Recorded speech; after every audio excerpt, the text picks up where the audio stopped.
Hey, what's up, everybody? It's Thursday on Genderqueerchat.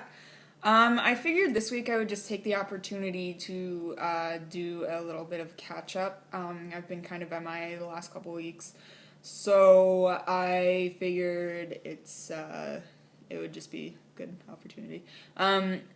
So a couple weeks ago there was a question about gender in the next 10 years and sort of we were to sort of hypothesize what we thought would happen in the next 10 years. I think that 10 years is a very, very short period of time in terms of social change. I know that there is change that happens. I don't know how measurable it is, over a society in just 10 years. I think that in my sort of just thinking about it off the top of my head, I feel like change tends to come from, generational differences. So, over the course of generations, which takes longer than 10 years, obviously. So anyway, where my mind goes with this, and I was a little bit, not surprised, but I kind of thought somebody else might talk about this, but nobody did. So I just wanted to put my little 2 cents in here, because where my mind goes with it is from like a neuroscience point of view.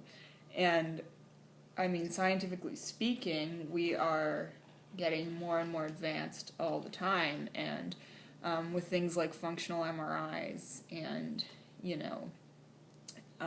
various, I mean, there's so many people that are studying the brain and all of that. So I think that where gender might go is that we might discover parts of the brain that are responsible for gender identity, and we might discover sort of what is like physically in our brains, what's happening. I think that could very well happen in the next 10 years, and I think that if we discover things scientifically, it'll be hard, it'll be even harder for people to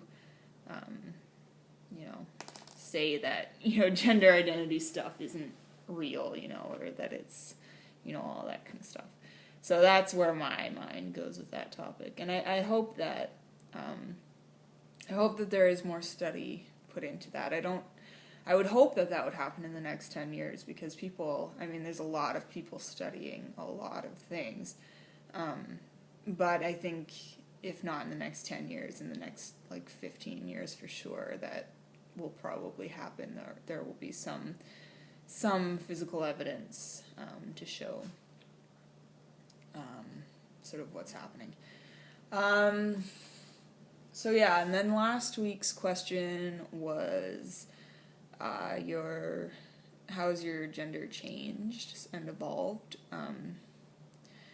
I find that a really complicated question, because I don't know. I feel like I don't have time to, go back from birth and sort of explain the evolution of, the entire thing. But I thought I could just talk about in the last couple of years, even.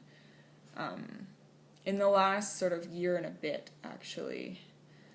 Since I've been, as many of you probably know, Matt from this channel, and I are in a relationship. We've been together for a little over a year.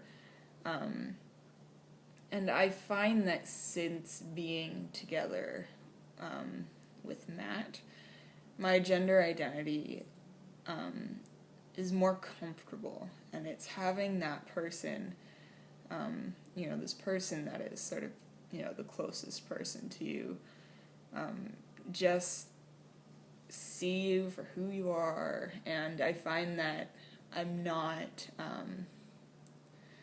I don't struggle as much with you know, because I'm not getting all this feedback all the time that, you know, female, female, female. And even though I still get called, you know, a girl or ma'am or miss or whatever,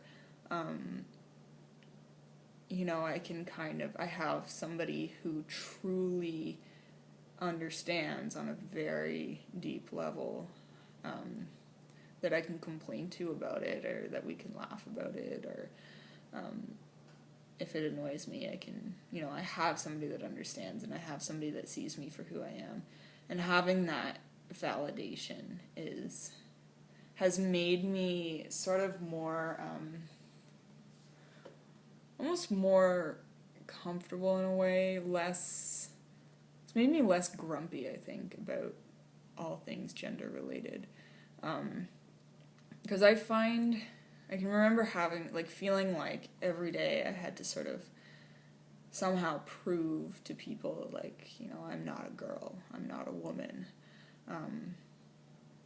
And you know, I feel just in the last sort of, you know, year or so, but even more than that, the last couple of years, I think, from, you know, just connecting with other gender queer people, I just feel more comfortable and more relaxed about it, and I feel sort of less angry and upset when I am misgendered, which I think is a really good a good thing. It's a good sort of evolution. So, yeah. Anyway, that is it. That's my catch-up for this week. And I will hopefully see you guys next week. I will try to be less MIA. So, yeah. Bye.